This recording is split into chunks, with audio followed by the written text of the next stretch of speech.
Alhamdulillah bisa dinikmati sama penonton mulai tanggal 12 Januari nanti. Tapi boleh mungkin lu sharing gimana sih peran lu di film Hidayah ini? Gimana? Peran lu di film Hidayah ini seperti apa? Gue di sini berperan sebagai Bahri, Ustadz muda yang sebenarnya dia adalah salah satu santri di pesantren daerah Mekarwangi, di desa Mekarwangi, yang memang kemampuannya atau ilmu agamanya, bisa dibilang ilmu agamanya bisa mendekati sosok Pak Kiai yang memimpin dan digadang-gadang menjadi penggantinya Pak Kiai, tapi dia pindah ke Jakarta dan karena satu dan lain hal akhirnya Bahri itu jauh dari agamanya, jauh dari imannya, bahkan sempat lupa sama ajaran Allah dan kewajiban-kewajibannya sebagai seorang muslim. Berarti ini bisa dibilang jadi peran pertama lo sebagai tokoh agama?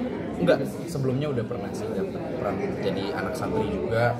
Tapi itu untuk web series, tapi kalau ini di film ini baru pertama kali. Seberapa ustadz sih si Bahri ini buat lu peran itu?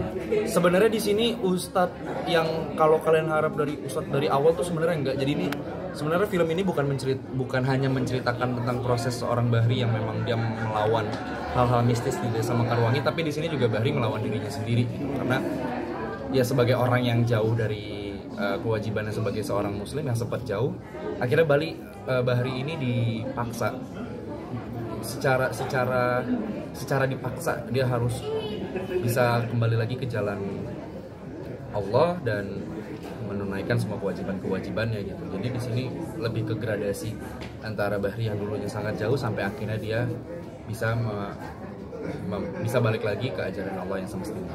Gitu sih. Kira ada bacaan apa gitu kan ya? Iya, bacaannya memang bacaan-bacaan untuk pengusir setan, pengusir jin-jin dan iblis, terus ya bacaan doa-doa seperti biasanya aja sih. Ada sih nggak sih maksudnya kayak yang ngejaga gitu biar nggak salah atau gimana? Iya, ada yang ngejaganya juga, dan selain ada yang ngejaga, ada yang ngejagain supaya pelafalannya benar, supaya tajwidnya benar.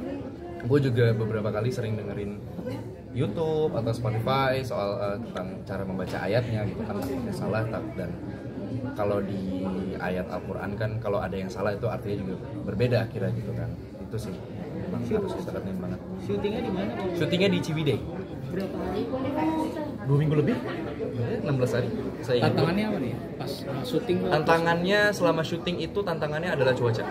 Jadi di Ciwidey itu cuacanya setiap hari itu kita harus lawan cuaca 10 sampai 13 derajat dalam waktu 2 minggu lebih, dan itu bukan cuma di lokasi tapi juga di hotel juga itu hal yang harus kita lawan. Dan take-nya kan kita sebagai warga lokal yang emang kita nggak mungkin pakai jaket, nggak mungkin pakai daleman atau tambahan atribut apapun gitu. Jadi ya pakai kaos celana ya emang. Terus kena hujan bohongan kan, hujanan, terus adegannya terus kita pakai blower yang segede backdrop Hidayah itu, yang hampir sebesar itu, ditembak langsung ke arah badan kita, yang itu benar-benar menguji fisik banget sih waktu syuting Hidayah kemarin. Ini tuh filmnya terinspirasi dari majalah Hidayah itu sendiri gak? Seperti yang kita tahu, Hidayah itu kan IP yang besar yang tahun 2000-an, zaman-zamannya yang hukum tabur tuai, azab apa segala macam itu kan kita sangat mengenali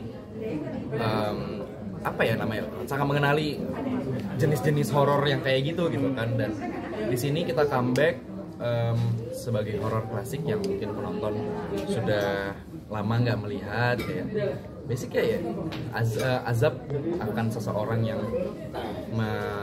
melenceng dari jalan Allah lalu dia kembali lagi gitu. Kalau sendiri lu baca-baca nggak? Iya, Ya baca-baca majalah dulu gitu. Gue kebetulan karena umur gue masih terlalu kecil saat itu, gue bacanya udah via online. Gue ngeliat kayak gini tuh majalahnya tuh gitu.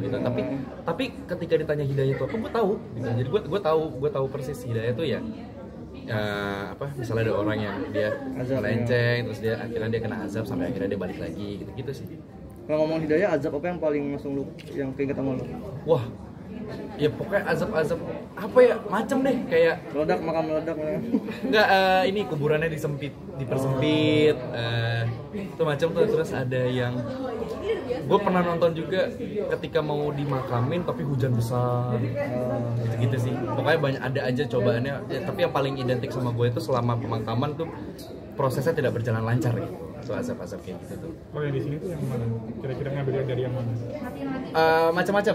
Ada yang proses pemakaman, tapi proses pemakaman itu juga yang paling ditekanin sih di sini sih, sama yang paling ditekanin.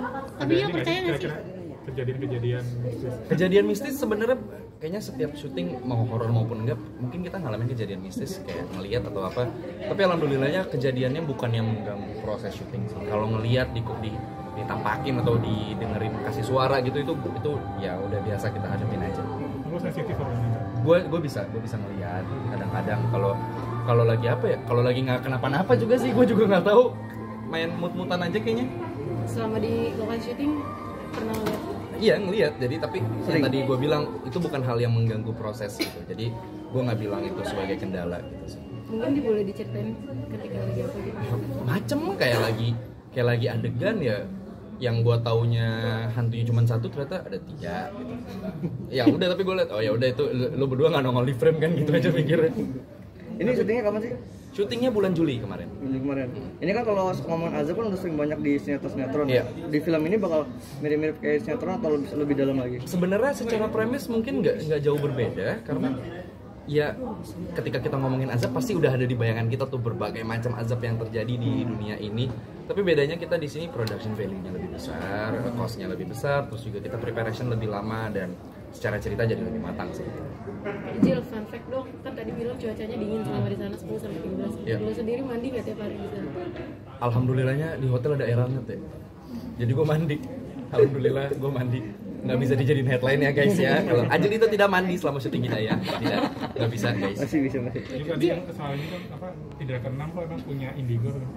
Wah indigo kayak gue bisa ngelihat aja kadang-kadang ketika mungkin kayaknya sih kalau gue lagi capek banget gue diliatin itu aja sih.